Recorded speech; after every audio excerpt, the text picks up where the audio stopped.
director, Julie Dash.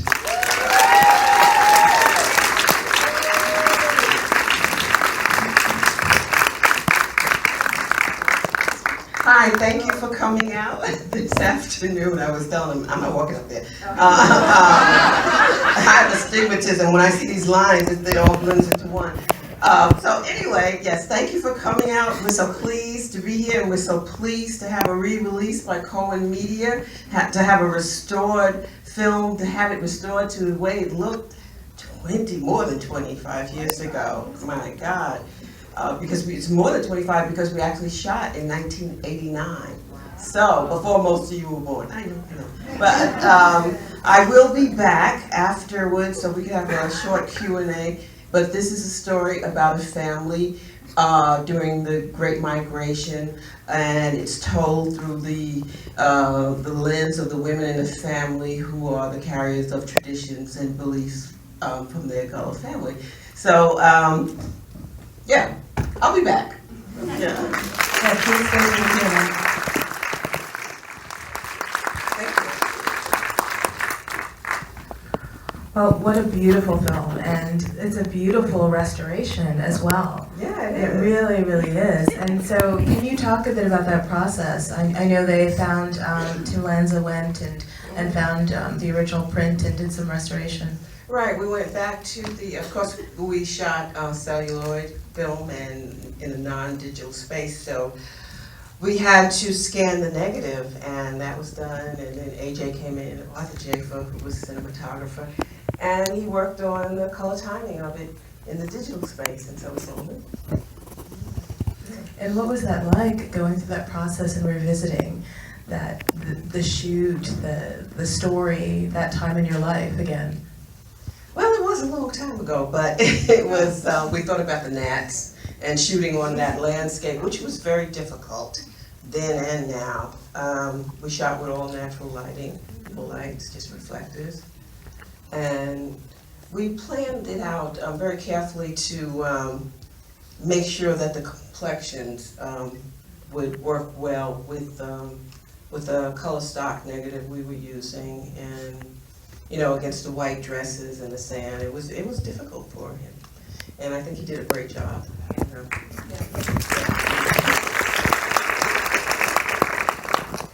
And as you talk about sort of complexion, the variety of women in this family, I think the complexity of the lives of the characters is so remarkable, and something that was rare in cinema at that time. So can you talk about the process of writing the script and crafting the story and the characters, kind of take us back to the genesis of the story for you? Okay, I started writing this story actually when I was a conservatory fellow at AFI, way back in the day when it was, we were in the Greystone Mansion.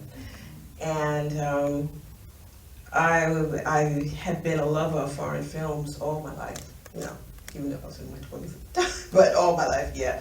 And I wanted to do a film about African-American women in a historical drama that was so authentic to the culture that it would actually, at that point, feel like a foreign film, because everything that I was seeing on television or in the theaters was really foreign to me, but it was totally inaccurate. So I really wanted to do something on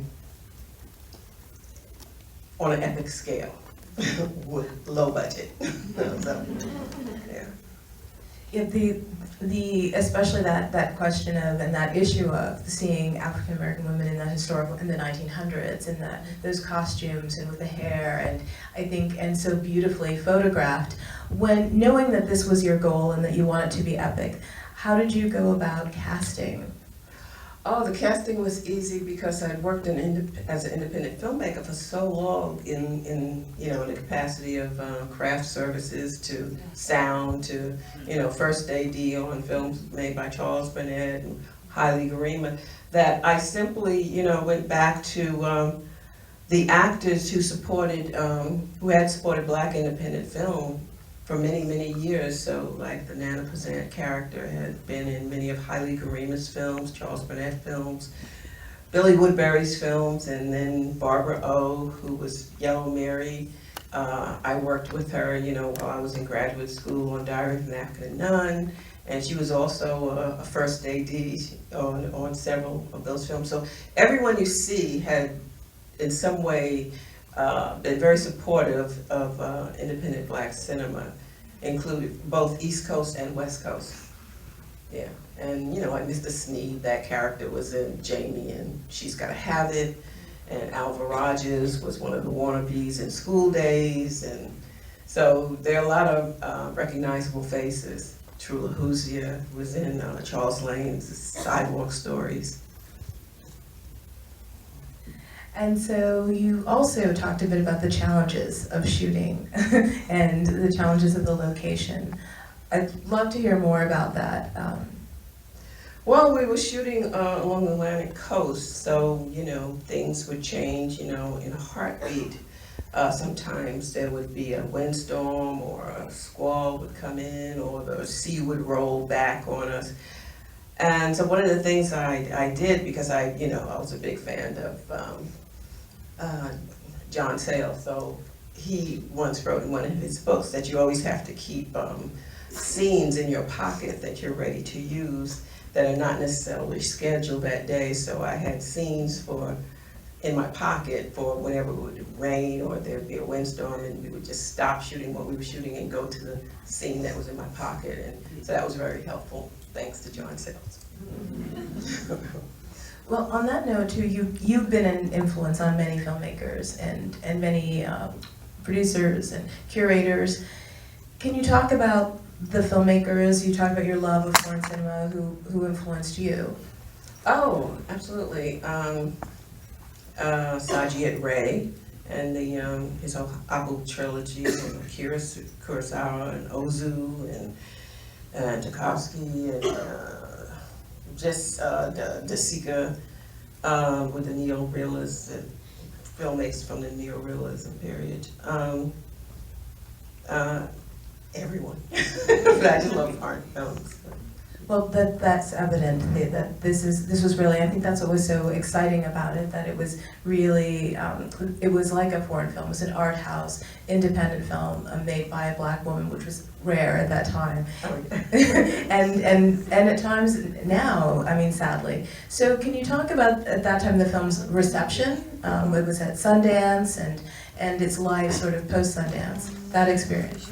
Well, yeah, so 26 years ago, it premiered at Sundance, and of course it won Best Cinematography.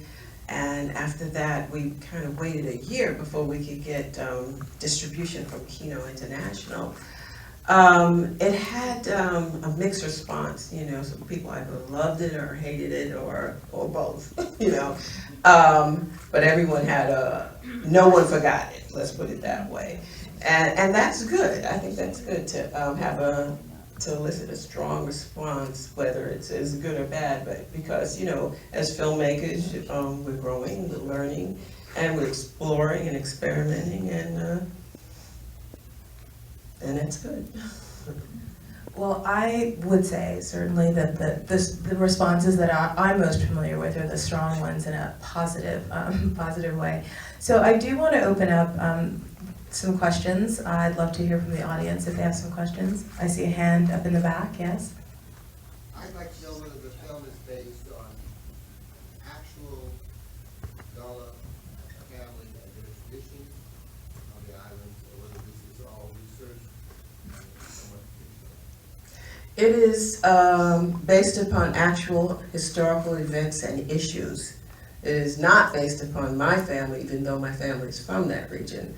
But everything you see in it is based on historical events and issues, based upon the research that I did at UCLA and Schomburg, National Archives, and Smithsonian. Yeah. And the ties to the Igbo tribe in West Africa. Oh yeah, that's real.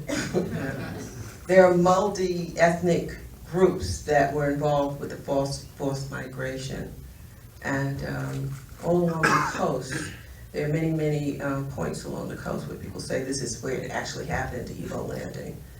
But yeah, the ship was named the Wanderer, and it was written up in the New Yorker magazine in the 1800s. That Africans came together, went back into the city. Correct. Thank you. Yeah. You can see it now.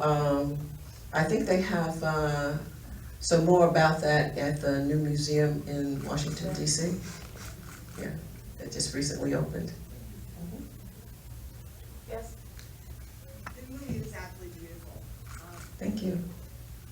My question is about the friend who came over on the boat, who is Mhm. not part of the family, and I found it very interesting that you didn't address who she was ever, and what her role was there. Could you talk a little bit about her? Sure, she was you. She was, she's a social observer. She's like, she's the audience who comes into this familial situation, not knowing what's going on, not understanding much of anything. And she was also a character in, I kind of based some of her character on Charles Lane's film Sidewalk Stories. And the same actress was in it and she did not speak, so I decided not to have her speak in this film. Yeah. Thank you. Yes. I just wanted to say it's an incredible film. You're a great storyteller. I'd like the photography was incredible. The mise-en-scène. What was your process as far as coming up with the look of the film? It started out with rich, dark colors, and then it changed.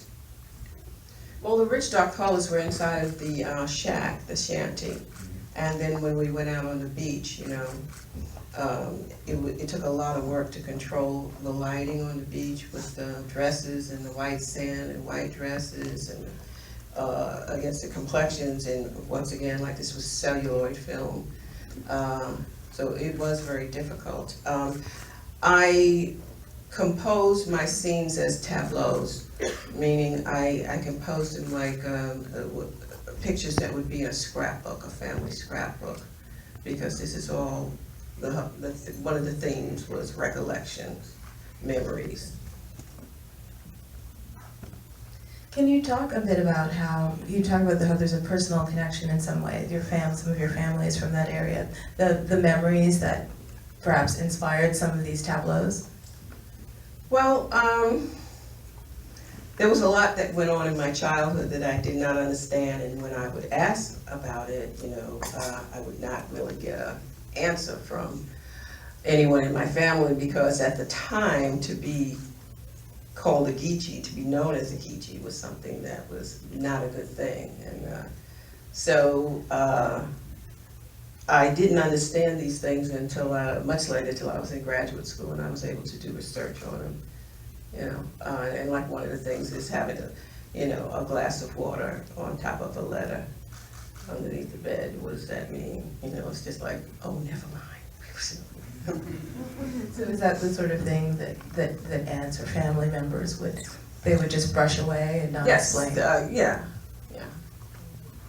And led to a deeper curiosity. exactly. You never forget things like that. Yes. Amazing film. I saw it, I think, 20 years ago, maybe even longer, in Chicago, and it was a whole new experience. I want you to, if you could, talk about your journey as a filmmaker since this film. Oh, okay. Okay, since this film, I've worked on about 7 movies of the week, television commercials, even car commercials, music videos. I've done films for museums and like industrial films, and I also teach. And right now I'm teaching at Morehouse and College and also at Howard University. And I'm right now I'm working on a film called Travel Notes of a Geechee Girl about the life story of Vertimae Smart Grosvenor. Oh, yes, up there. Oh, just in a moment, yes. Yeah? Yes, up there? First of all, thank you so much for taking the time to be here in person with all of us. For me, I was 1 year old when we were in production on this film. I didn't find out about your work until I was an adult, and I actually had to watch the film for the first time on YouTube, of all places, because there wasn't any other way I could find to watch it. I wanted to know your thoughts on the difficulty of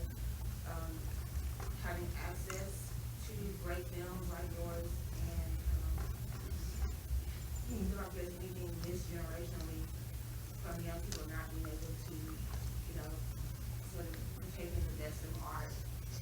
And Well, this now. I appreciate that. But one thing is, thank God you have YouTube and Vimeo and Hulu and things like that. We didn't have that back then. Sometimes I used to wait a year just to go to film festivals like this and take off school and for 2 weeks in a row, you know, just to view films that would be at, you know, like FilmX, and that was before AFI Film Festival. And we would also, you know, save up our little money and travel to film festivals, you know, overseas and everything to see films. So I, like you, we appreciated what we had access to and what we did not have access to at the time. But sometimes you just have to go out of your way to see films like this and to know they exist. Did that answer your question? And I have to ask you, being that we're at the AFI Fest, what was AFI like for you at that time? What was it like, as you sought to tell these kinds of stories and be a director? Okay, so I was at AFI at the same time Amy Heckerling was there and Mimi Leder, and there were only 18 students in the class in that year. I was class of 74. And they weren't into, they were pushing us to learn how to direct movies of the week and episodic television. So this was definitely not something that they were interested in seeing or assisting with or having made there. I think, of course, like most people, they didn't understand what I was trying to do, and they, one of the instructors told me, "Oh, that's been done 100 times before." I was like, I don't think so. But, so you have to, as a filmmaker, as an emerging filmmaker or young filmmaker, you have to be confident in yourself. And when you have a passion to do something, when you want to do it against all odds, you just have to go ahead and do that. And not be angry or bitter if you're not getting support in doing it, because maybe they don't understand what you're trying to do, and I'm so pleased to have this re-release after 26 years, because I have a whole new audience, and it's great, and this is why we make movies. And it sounds like you found your support as you were talking about the casting process in a community that did exist of African American independent filmmakers. Can you talk a bit about that and that community that was there to support you? Okay, I think you're talking about like the LA Rebellion. Exactly. Yeah. So one thing we have to clear out, it was not all African American filmmakers, because Nina Minkus, who was here, and Amy Halpin and Elliot Davis, who recently shot Nate Parker's Birth of a Nation. They weren't African American, but they were there as well, and we all worked together on each other's projects. I think historians kind of try to create this little bubble. Recreate and say this was that. It was not that at all. It was very diverse. We had Iranian filmmakers, there as well working with us, French filmmakers, Guyanese filmmakers. The great thing about UCLA at the time was we were never in competition with one another. We were all about just working on each other's projects and seeing our projects through. There was really no pressure. The only pressure was you had to finish. If you didn't finish, you failed. So you had to finish on time and deliver and screen in Melnitz Hall, or you failed. So the pressure was against ourselves. We were only in competition against ourselves, and sometimes I kind of see now that there's competition out here in the world of filmmaking, and it should not be that way, because this is art, and everyone produces something different. Everyone has a different voice, and everyone's voice is valid. And you should not stress about your work. You should just dig deeper, drill down into what you have to do and what you have to say. And if someone or a whole bunch of people, if they don't like it, that's okay, because you're still drilling down. You're still drilling into the essence of what you're trying to create. question. As you just spoke about as a writer, this is what I'm experiencing right now, and you just said something about the competition against yourself. Can you explain a little bit more about the drilling? Because sometimes you think like, oh, That's a how far does psychology- it still have to psychological. go? How much drilling? When am I done? And what about that? Well, it all depends on your situation. If you're in a thesis program, it's done on the due date. Exactly. If it's, sometimes it may not be done for 2 years. Because as you grow and as you mature and as you learn more and as you travel and as you meet more people, you learn more, you know? And so you able to embellish your work. It expands with knowledge, with travel, with knowing new people. So it's up to you, unless you're in a thesis program, it's up to you when your due date is, you know. And the competition in that process. What do you mean by that? Against yourself? Well, you know, some filmmakers I know, they're working and they're worried about what their audience is going to think. You have to worry about what you're trying to say. What is authentic about what you're doing and what you're trying to say? What is your true voice? That's what you're drilling down to find the essence, the essential part of the thesis within your work, rather than the opinions of others, because maybe they just don't know yet what it is. So, yeah, so don't worry about that. Because Just you're create your creating own. a rebirth, you're creating a rebirth, and when you don't know yet, it has to come from a woman. And it's a wonderful, because I wrote 9 books in 1 year in 1994. Wow. And wrote about recreating your own destiny, pattern change programming, and said that you can have cultural rebirth because of the new knowledge that has come. And this is what it is, it's a recreation. And it's a beautiful thing. That's great, thank you. Well, thank you so much for continuing to inspire us. Thank you for coming here to help us celebrate the anniversary of the project.